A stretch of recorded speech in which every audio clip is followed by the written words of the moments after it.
जय श्री श्याम स्टूडेंट्स, मैं Jyoti Sharma Rajasthan competition classes में आप सभी का स्वागत करती हूँ। और आज स्टूडेंट्स हम स्टार्ट करेंगे हमारा राजस्थान की बुक का पहला चैप्टर और उसका नाम है 18वीं सदी का राजस्थान। तो आज हम इस पहले चैप्टर को स्टार्ट करते हैं।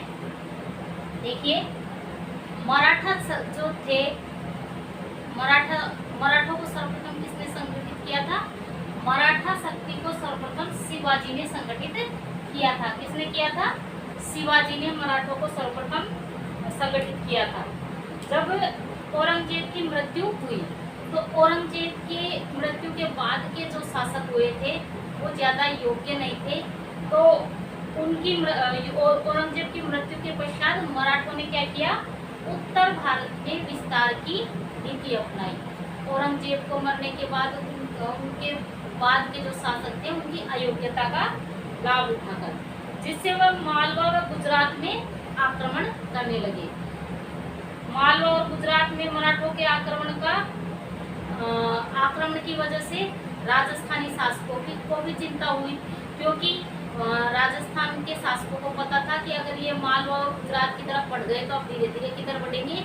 ये मराठे राजस्थान की तरफ भी बढ़ेंगे। और राजस्थान में सर्वप्रथम मराठों ने क्या किया?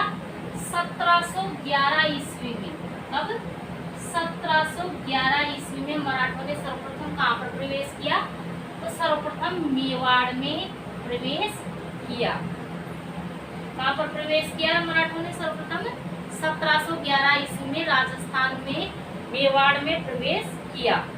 और 1720 ईस्वी में 1720 ईस्वी में पेशवा बाजीराव ने, जो पेशवा थे बाजीराव ने मराठा ध्वज को अटक से कटक तक, मतलब पूरे भारत में फहराने का क्या किया? लक्ष्य निर्धारित किया उन्होंने। और ये लक्ष्य निर्धारित करके उत्तर भारत की तरफ मराठे ज्यादातर अग्रसर, मतलब उत्तर भारत की तरफ बढ़ने लगे। और 1726 ईस्वी में मराठों ने कहाँ पर आक्रमण किया? कोटा व बूंदी पर आक्रमण किया। 1726 ईस्वी में मराठों ने कहाँ पर आक्रमण किया? कोटा व बूंदी पर आक्रमण किया। इसके पश्चात क्या हुआ? 1728 ईस्वी में, ये सन हमारे लिए इम्पोर्टेंट है सारी। 1728 ईस्वी में डूंगरपुर व बांसवाड़ा के शासकों ने क्या देना स्वीकार कर लिया? खिराज देना स्वीकार कर लिया। इनको मराठों को खिराज देना स्वीकार कर लिया।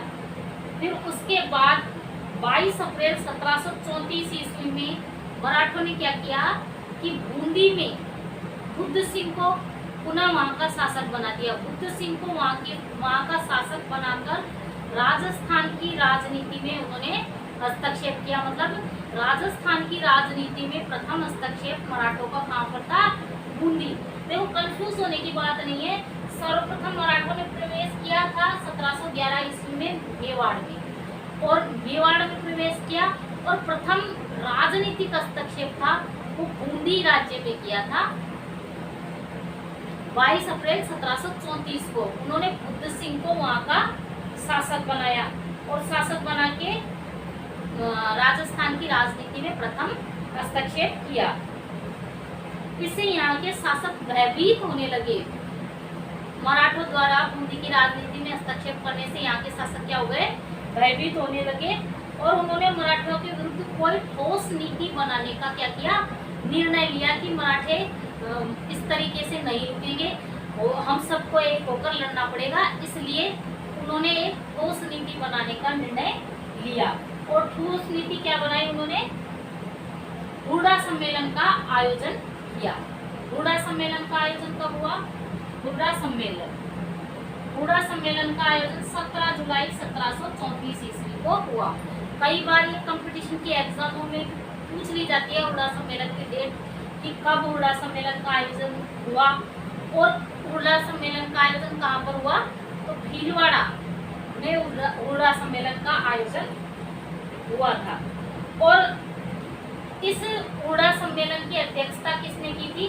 तो हुड़ा सम्मेलन की अध्यक्षता महाराणा जगत सिंह द्वितीय ने की थी। किसने की थी? मेवाड़ के महाराणा थे जगत सिंह द्वितीय। इन्होंने हुड़ा सम्मेलन की क्या की? अध्यक्षता की। इस सम्मेलन में आमेर के सवाई जय सिंह, जोधपुर के अभय सिंह, नागौर के भक्त सिंह, कोटा के महाराव दुर्जन साल आदि शासकों ने इसमें क्या किया? भाग लिया था। इस सम्मेलन में एक अहदनामा भी तैयार किया गया और इसमें यह निश्चित हुआ, मतलब राजाओं ने आपसी समझौता किया कि एक दूसरे के साथ मिलकर रहेंगे और एक दूसरे का साथ देंगे तथा एक का मित्र दूसरे का मित्र होगा और एक का दुश्मन दूसरे का दुश्मन होगा।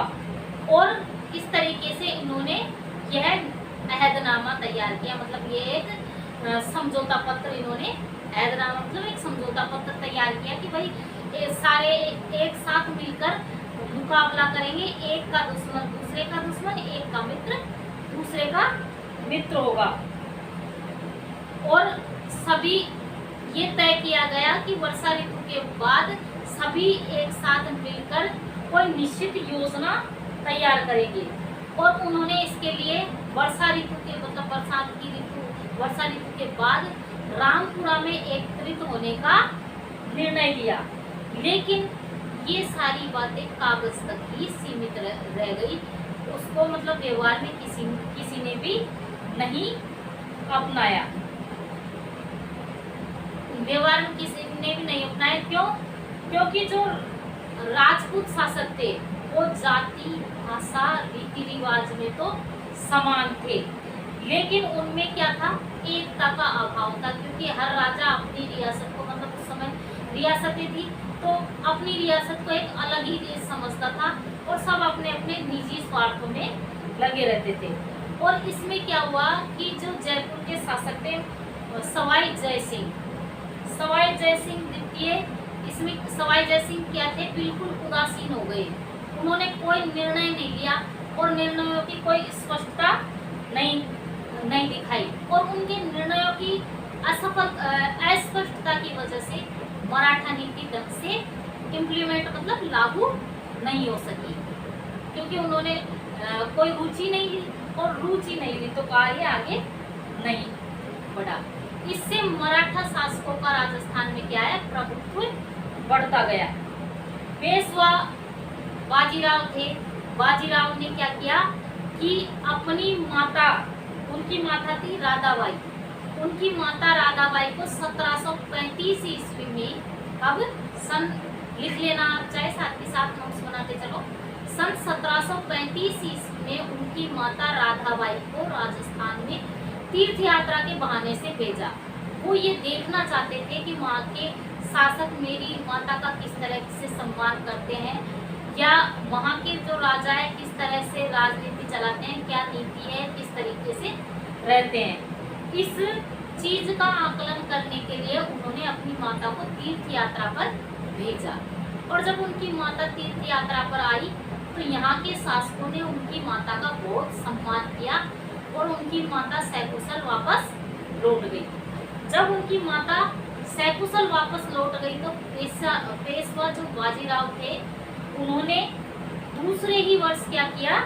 राजस्थान में आए, राजस्थान का दौरा किया और यहाँ से चौथ वसूलना प्रारंभ कर दिया। अब चौथ वसूलना प्रारंभ कर दिया तो मतलब धीरे धीरे राजस्थान उनके नियंत्रण में आने लगा। फिर राजस्थान में के उत्तराधिकार संघर्ष में मराठा भूमिका, तो मराठाओं की भूमिका राजस्थान के उत्तराधिकार संघर्ष में कब से रही? 1743 ईस्वी से 1750 ईस्वी तक मराठों का हस्तक्षेप राजस्थान के में रहा। उत्तराधिकार संघर्ष में 1750 तक इनका हस्तक्षेप किसका रहा? मराठों का। 18वीं शताब्दी में राजस्थान के राजपूत शासकों में उत्तराधिकार के लिए संघर्ष प्रारंभ होने लगा। कब से प्रारंभ हो गया?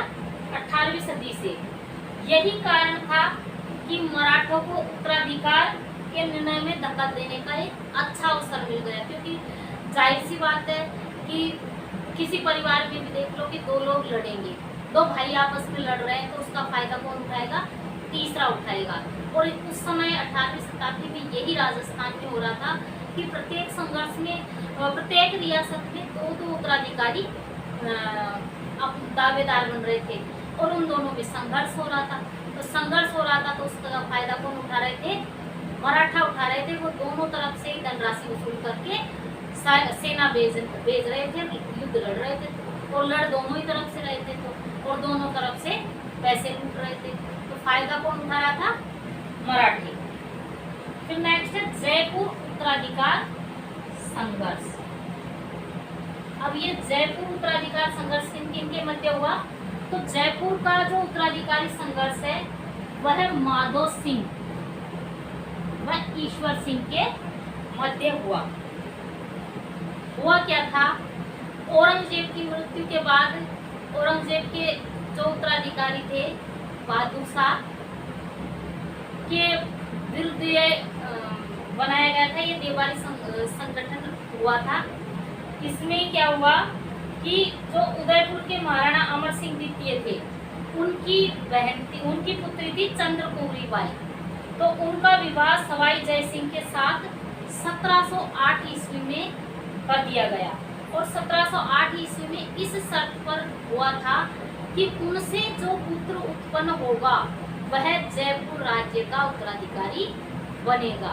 तो ये देवारी समझौता जयपुर, मारवाड़ और मेवाड़ के शासकों ने मिलकर किया था। तो इस समझौते के तहत मेवाड़ की राजकुमारी का विवाह जयपुर के सवाई जय सिंह के साथ हो गया कि उनसे उत्पन्न पुत्र ही मेवाड़ का शासक बनेगा। अब 1743 ईस्वी में सवाई जय सिंह की क्या हो गई? मृत्यु। सवाई जय सिंह की मृत्यु कब हुई? 1743 ईस्वी में सवाई जय सिंह की मृत्यु हो गई तथा तब उनकी मृत्यु हो गई तो दो दावेदार खड़े हो गए। एक तो उनके जो पहले से ही रानी थी उनसे उत्पन्न पुत्र था ज्येष्ठ पुत्र ईश्वर सिंह, और जो देवारी समझौते के तहत शादी हुई थी चंद्रकुमार बाई, तो चंद्रकुमार बाई से उत्पन्न पुत्र था माधो सिंह। तो माधो सिंह भी अपने आप को गद्दी का दावेदार मानता था और ईश्वर सिंह ज्येष्ठ, क्योंकि हिंदुओं में ज्येष्ठ उत्तराधिकार का नियम है, तो ईश्वर सिंह भी अपने आप को गद्दी का दावेदार मानता था। और इन दोनों में युद्ध निश्चित था। तो युद्ध निश्चित था तो माधो सिंह ने क्या किया कि अपने मामा का सहयोग लिया। माधो सिंह के मामा थे मेवाड़ के शासक जगत सिंह द्वितीय। इनके सहयोग से माधो सिंह ने जो सवाई जय सिंह थे उनके ज्येष्ठ पुत्र ईश्वर सिंह, इनको चुनौती दी और चुनौती देकर शासक बनने का प्रयास किया है। मराठा सरदार मल्हार राव होलकर द्वारा माधो सिंह का पक्ष लिया गया। उस समय मराठा सरदार थे मल्हार राव होलकर, उन्होंने माधो सिंह का पक्ष लिया। और ईश्वर सिंह व माधो सिंह के मध्य कौन कौन से युद्ध हुए? उत्तराधिकारी संघर्ष हुआ था, उसमें राजमहल व बगरू के युद्ध हुए। किस किस के मध्य हुए? ईश्वर सिंह व माधो सिंह के मध्य राजमहल व बगरू के युद्ध हुए। और इन युद्धों में जो ईश्वर सिंह थे उनके सेनापति थे हरगोविंद नाटाणी। इनके विश्वासघात के कारण, इनकी कुटिलता के कारण जो ईश्वर सिंह है उसने क्या कर ली? आत्महत्या कर ली। और माधो सिंह क्या है? जयपुर का शासक बन गया। माधो सिंह जयपुर का शासक बन गया। अब मराठों की क्या नीति थी? शासक बनने के बाद भी माधो सिंह से मराठों ने क्या की? धन की मांग की। तो मराठों की मांग को पूरा करने की माधो सिंह ने सोची कि इनको सबक सिखाना पड़ेगा। तो माधो सिंह ने क्या किया कि मराठों को बुला तो लिया कि हाँ हम आप धनराशि देंगे, और उनको जयपुर के परकोटे में चारों तरफ से गेट लगवा लिए और वहां की जनता के सहयोग से मराठों का कत्लेआम करवाया। किसने? माधो सिंह ने कत्लेआम करवाया मराठों का, और मराठों को वहां पे उन्होंने सबक भी सिखाया। फिर नेक्स्ट है जोधपुर उत्तराधिकार संघर्ष। अब उस समय जोधपुर में भी उत्तराधिकार के लिए संघर्ष चल रहा था, और जोधपुर में राम सिंह व भक्त सिंह दोनों अपने आप को गद्दी का दावेदार मान रहे थे। दोनों अपने आप को राजा मान रहे थे कि राम सिंह व भक्त सिंह के मध्य ये उत्तराधिकार को लेकर संघर्ष प्रारंभ हो गया।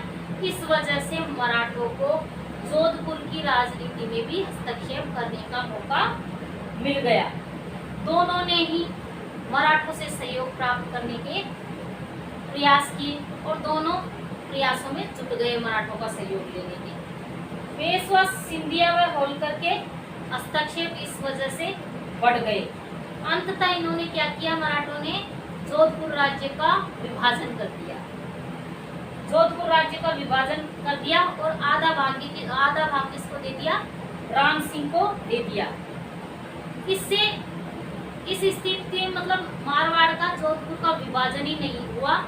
अब जब विभाजन होता है तो वहाँ की आर्थिक, सामाजिक, राजनीतिक सारी स्थिति दयनीय हो गई, और वहाँ के व्यापार, उद्योग धंधे, शिल्प कला, हस्तशिल्प क्या हो गए? चौपट हो गए, और व्यापार नष्ट हो गए, कृषि बर्बाद हो गई, और मराठों की मांगे दोनों शासकों से दिन प्रतिदिन बढ़ती गई, और वे कोई समझौता करने पर सहमत भी नहीं हो रहे थे।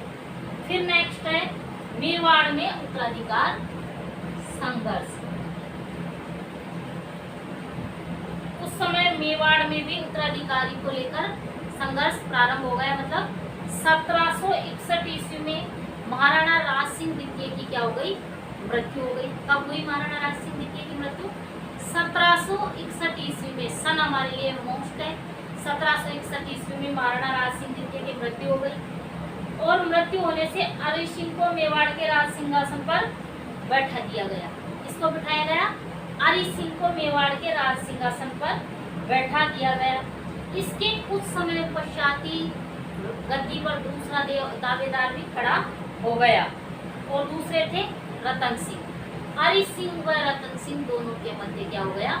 संघर्ष प्रारंभ हो गया, और इन दोनों ने ही मराठों से सहयोग प्राप्त करने का प्रयास किया।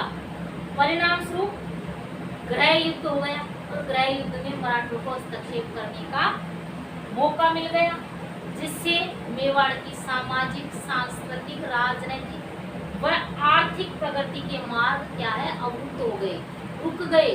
क्योंकि सारा पैसा कौन ले रहा था? मराठे ले रहे थे। ये दोनों शासक मराठों का सहयोग प्राप्त करने के लिए उनको अधिक से अधिक धनराशि का लालच दे रहे थे, प्रयास कर रहे थे अपनी तरफ से। और राजस्थान के जो शासक थे, इनमें पारस्परिक वैमनस्य, आपस में वैमनस्य मतलब द्वेष भाव, आपस में लड़ाई और संघर्ष की वजह से क्या है? मराठों का हस्तक्षेप निरंतर बढ़ रहा था, और निरंतर हस्तक्षेप बढ़ने की वजह से विकास के मार्ग बंद हो रहे थे। फिर नेक्स्ट है अंग्रेज व संधिया।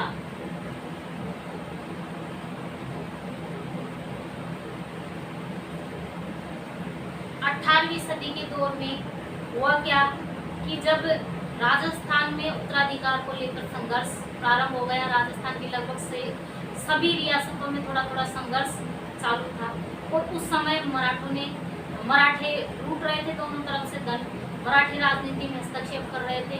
तो ऐसे समय में अंग्रेजों का शासन था भारत में, तो अंग्रेजों की दृष्टि राजस्थान की तरफ गई, और उन्होंने देखा कि राजस्थान में अव्यवस्था फैली हुई है, राजस्थान के शासक आपस में लड़ रहे हैं, और उसका फायदा मराठे उठा रहे हैं। तो उनकी सामाजिक, राजनीतिक व आर्थिक अव्यवस्था का लाभ उठाते हुए अंग्रेजों ने राजस्थान में बढ़ने की सोची, और उनका राजस्थान की राजनीति की तरफ झुकाव प्रारंभ हुआ, और वे अपनी शक्ति के विस्तार तथा अन्य राजनीतिक आर्थिक लाभ प्राप्त करने के लिए राजपूत शासकों से मित्रता करने के लिए आगे बढ़े, मतलब उत्सुक हुए। और उन्होंने राजाओं से कहा कि आप कुछ मत करिए, हम आपका सहयोग करेंगे और मराठों से युद्ध हम करेंगे। आप हमारे संधि पत्र को अपना लीजिए, आप हमसे संधि कर लीजिए और मराठों की चिंता छोड़ दीजिए, मराठों को हम देख लेंगे और आप आराम से कुछ मत कीजिए, आप सिर्फ देखिए। अतः 1817 से 1818 ईस्वी में राजपूत शासकों से अंग्रेज सरकार ने क्या करना शुरू कर दिया, संधि करना शुरू कर दिया। और इस दिशा में सर्वप्रथम 29 सितंबर 1803 को भरतपुर राज्य ने अंग्रेजों के साथ संधि स्वीकार कर ली। कब हुई भरतपुर ने अंग्रेजों से संधि स्वीकार कब की? 29 सितंबर 1803 को सर्वप्रथम भरतपुर राज्य ने अंग्रेजों से विस्तृत रूप से संधि कर ली। 1818 ईस्वी तक केवल सिरोही को छोड़कर, जो कि मारवाड़ के विरोध के कारण, सिरोही को छोड़कर राजस्थान के लगभग सभी राज्यों ने अंग्रेजों का संरक्षण स्वीकार कर लिया था। अब उस समय तो सिरोही से संधि नहीं हो पाई थी, लेकिन 1823 ईस्वी में सिरोही ने भी अंग्रेजों से संधि स्वीकार कर ली। इस प्रकार अल्प समय में, मतलब थोड़े से समय में ही संपूर्ण राजस्थान पर अंग्रेजों का प्रभुत्व हो गया, मतलब अंग्रेजों के संरक्षण में आ गया। फिर बाद में इन संधियों के कुछ परिणाम हुए। संधियों के परिणाम, अंग्रेजों से जो सहायक संधियां हुई, उन संधियों के परिणाम हुए। 1817 से 18 ईस्वी की संधि के परिणाम स्वरूप अंग्रेजों को दिए जाने वाले खिराज से देशी शासकों की आर्थिक स्थिति खराब हो गई। अंग्रेजों को शासकों के आंतरिक मामलों में हस्तक्षेप करने के अवसर मिले। राजस्थान के राजपूत शासक कठपुतली बन गए। अंग्रेजों ने भी शासकों को सामंतों के विशेषाधिकार तथा शक्ति नष्ट करने हेतु दबाव डाला। पहले राजाओं के जो सामंत रहते थे, उनको विशेष शक्तियां और विशेष अधिकार प्राप्त थे, उनको अंग्रेजों ने क्या किया, उनके विशेषाधिकार और शक्तियों को समाप्त करने पर राजाओं पर दबाव डाला। इससे सामंतों की प्रतिष्ठा को भी आघात पहुंचा।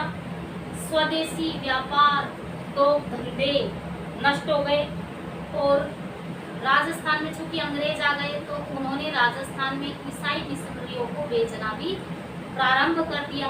और ईसाई मिशनरी क्या कर रहे थे, धीरे धीरे राजस्थान में धर्म परिवर्तित करके लोगों को ईसाई धर्म अपनाने की शिक्षा दे रहे थे।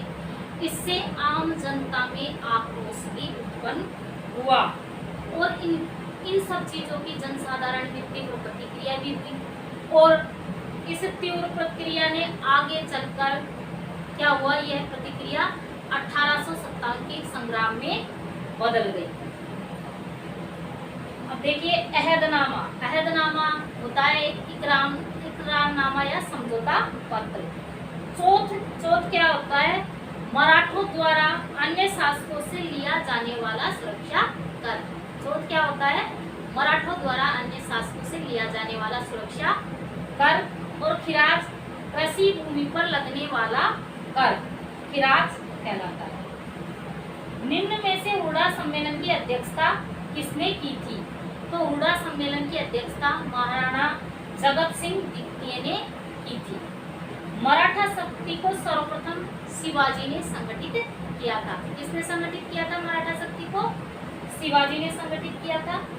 राजस्थान के राज्यों में सर्वप्रथम 29 सितंबर 1803 ईस्वी को भरतपुर राज्य ने अंग्रेजों की साथ संधि स्वीकार कर ली थी। पेशवा बाजीराव की मराठा नीति क्या थी? तो पेशवा बाजीराव की 1720 ईस्वी में मराठा नीति बनाई उन्होंने, मराठा ध्वज को अटक से कटक तक फहराने की। राजस्थान में मराठों ने सर्वप्रथम कहाँ प्रवेश किया? तो राजस्थान में मराठों ने सर्वप्रथम 1711 ईस्वी में मेवाड़ में प्रवेश किया था। इसी के साथ आज हमारी ये क्लास हुई। क्लास को ज़्यादा से ज़्यादा लाइक करें, शेयर करें, सब्सक्राइब करें। धन्यवाद।